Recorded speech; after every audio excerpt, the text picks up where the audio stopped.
je vous retrouve avec grand plaisir. Je vous ai un peu abandonné, je l'avoue, mais entre les fêtes, le jour de l'an, les repas de famille, énormément de taf au boulot, vous l'imaginez bien. Donc c'est vrai que je vous ai un peu mis de côté, mais je vous souhaite une super bonne année 2017 en espérant que vous ayez des tonnes de livres, que vous ayez des tonnes de cosmétiques, mais surtout la santé, puisque c'est l'essentiel, et que vous soyez entouré de milliers de gens qui vous aiment et que vous aimez. Donc voilà pour mes vœux pour vous.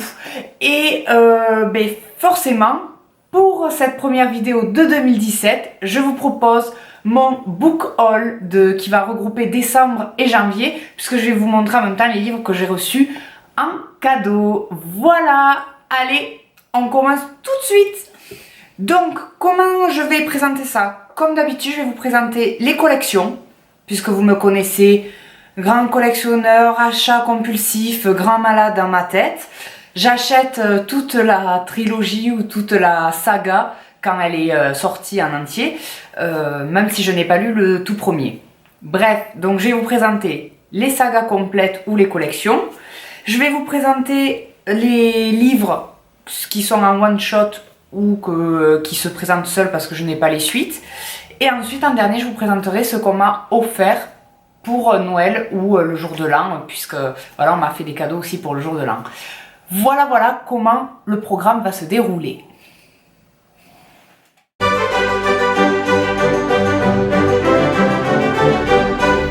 Et donc, pour commencer avec les collections, je vais vous présenter la collection Le Pays des Contes de Chris Colfer aux éditions Michel Lafon. Donc Chris Colfer, faut le savoir, c'est celui qui joue Kurt dans la série Glee.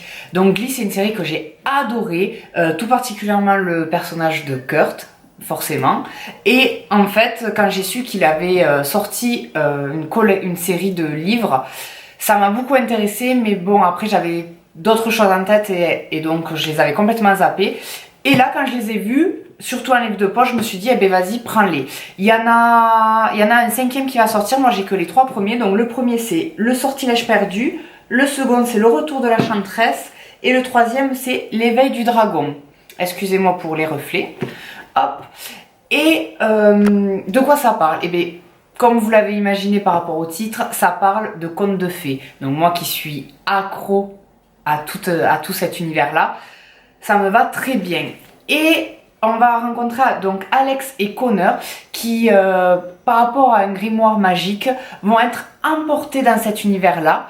Mais c'est un univers différent de ce qu'on peut connaître, qui a été revisité, puisque c'est pas les contes de fées comme on les connaît. Voilà. Par exemple, ils disent que Boucle d'Or est une criminelle recherchée, que Blanche-Neige dissimule un lourd secret, que le petit chaperon rouge n'a pas peur du loup. Bref, voilà, ça a été vraiment totalement refait. Et pour quitter cet univers-là, ils vont devoir retrouver 8 objets magiques. Mais la méchante reine va se mettre sur leur passage, sur leur barrer la route, parce qu'elle a un plan machiavélique, excusez-moi, par rapport à eux. Donc voilà pour la petite histoire. Donc je pense que ça peut être très sympa, très vite lu aussi. Donc je vous dirai cela très vite. Et l'autre collection que je vais vous présenter, elle est très connue. Il y a même un film qui est sorti dessus. Mais c'est vrai que vu que j'avais vu le film et que voilà, je m'y étais pas penchée dessus. Mais finalement, j'ai très envie de me faire mon propre avis par rapport à cet univers, par rapport à 3 livres et non pas juste à un seul film. Donc c'est Cœur d'encre de Cornelia Funk aux éditions Folio Junior. Donc j'ai pris forcément les 3. Donc le second c'est Sang d'encre et le troisième c'est Mort d'encre. Voilà. L'histoire, qu'est-ce que c'est? C'est Meiji ou Meggy, selon comment vous voulez le prononcer, qui vit avec son père Mo.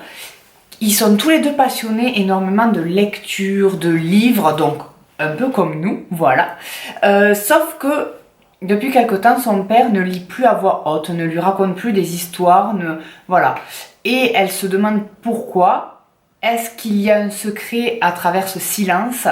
Et un soir, il y a un personnage qui va toquer à leur porte et qui va complètement bouleverser leur vie et qui va complètement changer leur façon de penser sur les livres, tout simplement. Puisque, sans vous spoiler, en gros, les livres qu'ils ont lus ou qu'ils vont lire vont prendre vie, entre guillemets. Voilà, donc très intéressant. Le film m'avait plutôt plu, mais je me doute que les livres sont beaucoup mieux, donc c'est pour ça qu'il me tarde de les lire et de me faire mon propre avis à travers les livres. Voilà. L'avant-dernière collection, c'est grâce à un de mes amis. Il avait commencé à lire le tout premier et j'en avais pas du tout entendu parler, donc je lui avais demandé de m'en parler un peu et ça m'avait plutôt donné envie. Et du coup je me suis dit ben pourquoi pas. Donc vous savez que moi c'est très facile que je craque, donc j'ai craqué et donc du coup je les ai pris. Donc c'est une quadrilogie pour le moment, donc il y en a 4 et c'est hop. Donc c'est Le Mystérieux Cercle Bénédicte de Trenton Lee Stewart aux éditions Bayard Jeunesse. Donc le second c'est Le Mystérieux Cercle Bénédicte et le Périlleux Voyage. Le troisième c'est le Mystérieux Cercle de Bénédicte et le Dilemme du prisonnier. Et le dernier c'est L'Enfance extraordinaire de Nicolas Bénédicte. Donc, comme vous l'avez compris avec tous ces titres-là, ça va parler d'un certain Monsieur Bénédicte. Voilà. Et en fait, ce Monsieur Bénédicte va lancer une annonce dans les journaux qui fait appel aux enfants, qui est destinée aux enfants. Et donc, plein d'enfants vont postuler à cette annonce. C'est pour, voilà, il va leur faire passer des tests plus saugrenus les uns que les autres. Et au final, il va en choisir que 4 à la fin. Et il va leur dire qu'en gros, à eux 4, ils forment le cercle Bénédicte et qu'ils leur proposent en fait d'infiltrer voilà, une pension dirigée par un savant mégalomane qui est soupçonné de contrôler les esprits de ses élèves. Voilà, c'est ça le gros de l'histoire. Donc, ça a l'air plutôt pas mal, puisque je pense qu'en fait, ces enfants-là ont certaines aptitudes. Alors, est-ce que c'est des aptitudes physiques, intellectuelles ou psychiques? Est-ce qu'il y a un peu de pouvoir, de fantastique, etc. Là, je ne sais pas trop. Il me semble que de ce que je me rappelle, de ce qu'elle m'avait dit mon ami, oui, je crois. Mais j'en suis plus totalement sûre. Donc, je vous dirai ça quand je les aurai lus. Voilà, et je pense que ça peut être sympa à lire, vraiment, si c'est bien tourné. En tout cas, mon ami avait bien aimé, donc je vous dirai ça. Et pour la dernière saga, c'est de chez Michel Lafon en poche, de L.J. Smith. Et c'est une trilogie, donc il y en a donc 3, forcément, hein, Dimitri, bravo. Et c'est Un jeu interdit, Le chasseur pour le premier. Pour le second, c'est Un jeu interdit, La poursuite. Et le troisième, c'est Un jeu interdit, L'affrontement. Donc ça, quand je l'ai vu et que je l'ai pris, ça me semblait sympa parce que je me revoyais en fait, tout bêtement, jouer aux jeux de société et jouer surtout au Cluedo. J'ai jamais réussi à le dire d'un seul trait. Donc voilà, pourquoi? Parce qu'en fait vous allez vite comprendre. L'histoire c'est en fait Jenny qui veut faire un super méga anniversaire. On l'a tous voulu cet anniversaire là, vraiment en mettre plein la vue à tout le monde. Et du coup c'est ce qu'elle veut faire. Et pour faire ça, elle prévoit en fait de faire un truc de super jeu de société. Donc elle va dans une boutique de jeux comme ça. Le vendeur est un peu spécial et il lui propose ce qu'il appelle le jeu en majuscule. Donc elle forcément ça lui dit grave. Et sauf qu'elle va vite se rendre compte qu'elle s'est fait un peu berner parce que ce jeu est particulier puisqu'en fait avec ses invités, avec ses amis, ils sont transportés dans un monde parallèle qui est en fait un manoir où chaque pièce est maléfique et ils vont devoir passer chaque pièce avant et sortir du manoir avant l'aube, sinon ils vont rester coincés là-dedans pour l'éternité. Donc voilà, donc je trouvais ça l'idée est plutôt sympa et puis je vous dis, ça me faisait penser un peu à ça, aux jeux de société et tout, donc je me suis dit, eh ben, pourquoi pas, en plus ils sont un livre de poche, donc pas très cher, donc vas-y Dimitri, comme toujours, craque.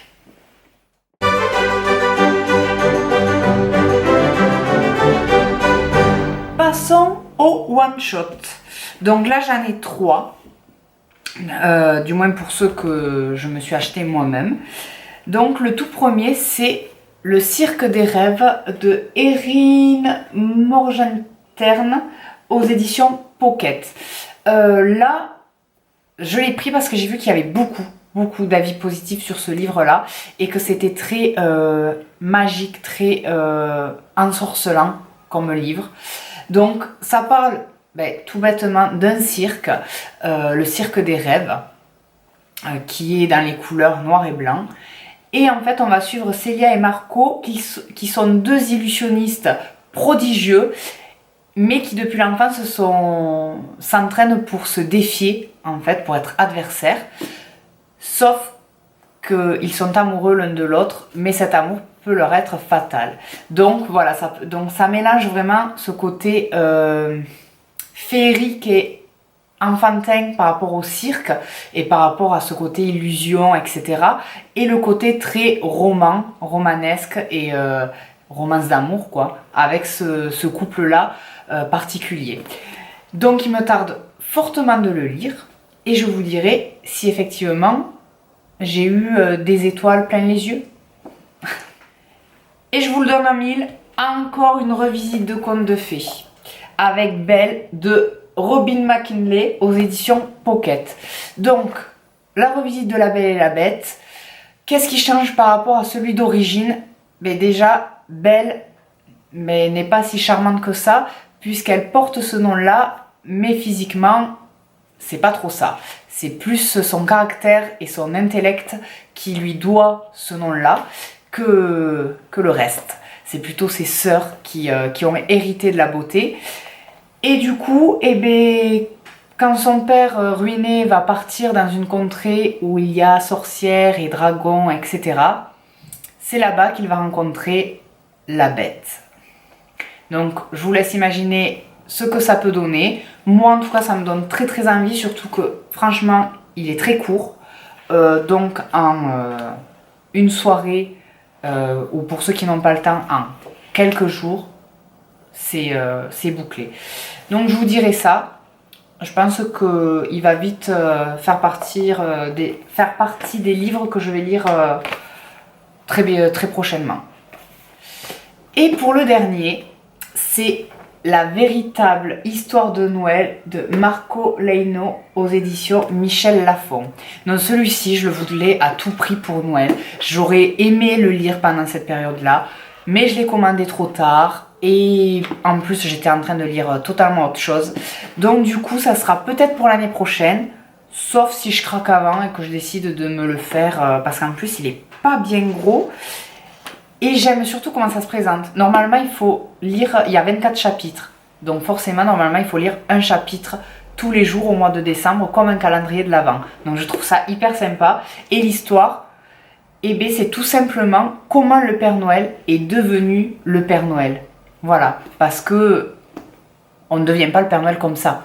Il sort bien de quelque part. Et cette histoire-là vous raconte cela. Donc ça se passe en Laponie, forcément. Et moi, franchement, ça me donne envie. J'ai envie de ressentir cette magie de Noël, de la neige, les flocons, les petits lutins, les petits cadeaux. Voilà, j'ai envie de comprendre tout ça, comprendre comment ça s'est créé, d'où vient le Père Noël. Est-ce qu'il est de notre monde? Est-ce qu'il n'est pas de ce monde-là? Est-ce qu'il avait déjà cette envie, ce besoin de faire plaisir aux gens? Très voilà. L'histoire du Père Noël racontée en 24 chapitres comme un calendrier de l'Avent. Donc ça peut être très sympa.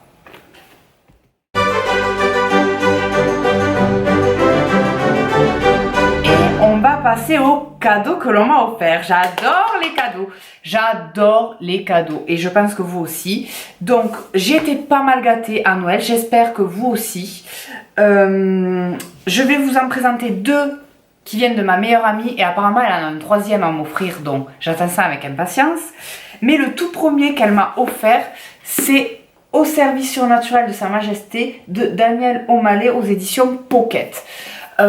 Pourquoi elle me l'a offert? Parce que je suis partie au marché de Noël avec elle et dans le métro elle a commencé à m'en parler, à me dire que ce livre il faudrait que je le lise, que ça me plairait trop, qu'elle avait adoré, que son copain aussi avait adoré alors qu'il est plutôt difficile par rapport à ce style de livre. Et elle m'a dit vraiment c'est génial, tu vas te régaler. Et du coup elle m'a donné envie. Donc dès qu'on est sorti du métro je suis allée à la FNAC pour le trouver, pour le voir, mais il ne l'avait pas. Donc du coup, eh bien, je suis partie les mains dans les poches, pour une fois, mais elle me l'a offert du coup. Et de quoi ça parle? Eh bien en fait, on va suivre une jeune femme qui dès le début va se réveiller dans un parc, entourée de cadavres, et qui ne se rappelle de rien. Et en fait, il y a une lettre qui lui est destinée, et c'est elle-même qui se parle. Voilà, elle savait qu'elle allait perdre la mémoire, donc elle s'est écrit des instructions à suivre, etc., pour avancer, puisqu'au final elle va intégrer, cette jeune femme va intégrer le Jack Queen, qui est une organisation secrète qui est chargée de s'occuper en fait des affaires surnaturelles. Donc c'est un peu le parallèle avec le MI5, donc un peu à la James Bond, sauf que là c'est pour le côté surnaturel, paranormal, tout ça. Donc elle m'a dit que c'était top et je pense que je peux lui faire énormément confiance, donc vous pouvez aussi. Donc si ça vous intéresse, n'hésitez pas à aller voir ce petit bouquin qui a l'air plutôt sympathique. Et le second qu'elle m'a offert, c'est un très très beau livre tout illustré de A à Z. C'est Quelques minutes après minuit de Patrick Ness aux éditions Gallimard Jeunesse. Donc regardez-moi cette merveille. Il est illustré merveilleusement. Alors vous voyez, de magnifiques illustrations en noir et blanc. Et du coup, ça j'en ai entendu parler parce que le film sortait. Et je me suis dit, mais comment t'as jamais entendu parler de ce livre? Puisqu'apparemment ce livre, c'est un best-seller, c'est un truc qu'il faut avoir lu. Et je me suis dit, alors là, il faut que tu remédies à ça. Et comment remédier à ça? Eh bien en achetant le plus beau livre qui existe, voilà. Donc du coup, elle m'a fait un très très beau cadeau. Et de quoi ça va parler? Eh c'est Connor qui en fait depuis la mort de sa maman redoute la nuit puisqu'il y a un monstre qui vient le voir. Et je n'en sais pas plus. Est-ce qu'il est gentil? Est-ce qu'il est mauvais? Est-ce qu'il est là pour une raison? Est-ce que c'est par rapport à sa mère? Je ne sais pas, mais apparemment c'est une très très belle histoire. Donc plein de sentiments j'espère, du moins par rapport à la bande-annonce du film, par rapport à la couverture que je vois et le peu que j'ai pu voir en commentaire et avis, ça a l'air d'être très beau, voilà, d'être une belle romance. Donc il me tarde vraiment de m'y plonger dedans. Voilà. Donc là je vais vous présenter deux autres livres qu'une amie m'a offert, une amie très chère à mon cœur qui est venue de loin, qui venait de Lyon. Et elle est partie dans des livres beaucoup plus, comment dire, beaucoup plus, des livres pas faits pour voyager, mais plus faits pour réfléchir, si vous voyez ce que je veux dire. Donc elle m'a offert Trop intelligent pour être heureux, l'adulte surdoué de Jeanne Siod Fachin aux éditions Odile Jacob. Donc ça en fait ça parle... pour vous faire court et pour pas trop vous embêter, ça parle de les personnes qui sont surdouées, comment ils vivent avec cette particularité, les difficultés qu'ils rencontrent depuis leur tout jeune âge, parce que surdoué ça ne veut pas dire avoir une vie facile et que tout nous réussit. Bien au contraire, la plupart du temps, ces personnes-là sont en difficulté soit sociale, soit scolaire. Donc voilà, elle m'a donné ça parce que je ne sais pas, peut-être elle a voulu m'envoyer un message en me disant que j'étais peut-être un surdoué. C'est très gentil à toi. Donc en tout cas, le sujet m'intéresse beaucoup, j'ai commencé à le lire et c'est vrai que franchement ça fait réfléchir et ça nous laisse, ça nous fait voir la vie d'un surdoué d'une façon différente de ce qu'on peut avoir par rapport aux préjugés, aux critiques, aux choses comme ça. Donc ça passe pas mal du tout. Et après, ce qu'elle m'a offert, c'est Au-delà de l'impossible de Didier Van Cowalder. J'espère que ça se prononce comme ça, aux éditions Plomb. Et donc ça, c'est plus un côté, on va dire, scientifique et spirituel à la fois. Voilà, parce que ça va parler en fait, je vais vous lire une phrase. C'est un véritable jeu de piste qui nous entraîne de la quête des savoirs disparus aux dernières découvertes de la science, des pouvoirs inouïs de notre pensée au secret d'une énergie inépuisable, non polluante et gratuite qui demain pourrait être mise à la disposition de l'humanité.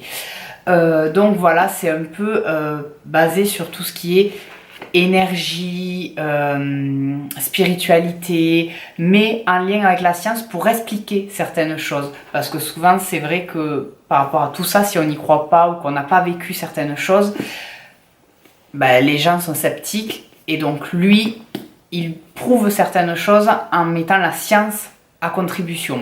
Donc ça, il me tarde énormément de le lire, puisque c'est des sujets qui m'intéressent, mais énormément. Donc je te remercie beaucoup, Sibou, de m'avoir offert ça.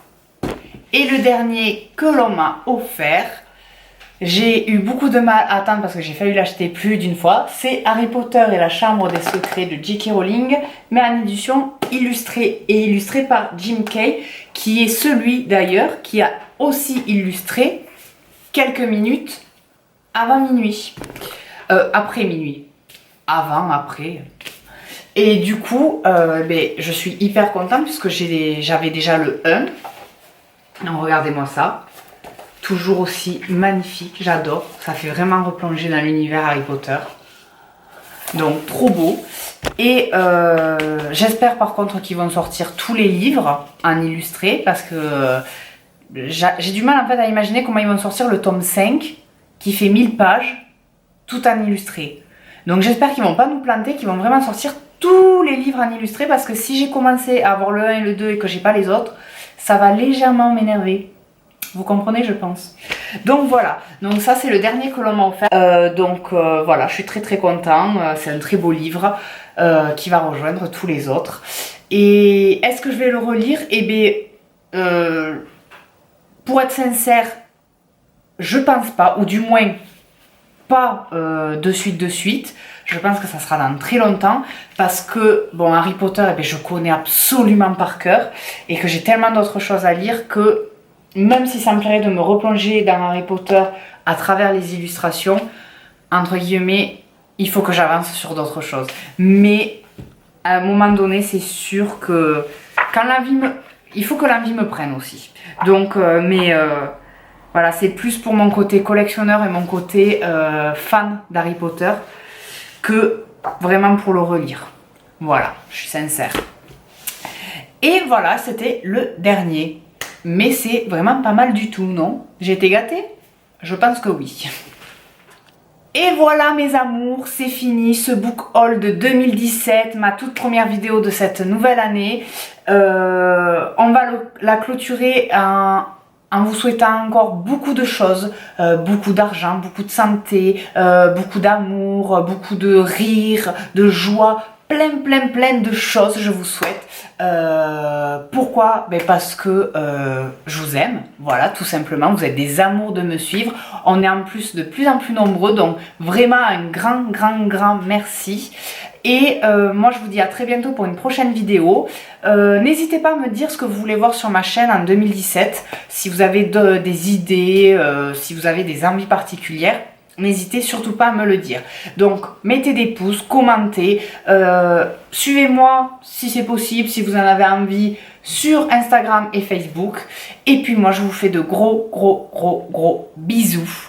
Et à bientôt.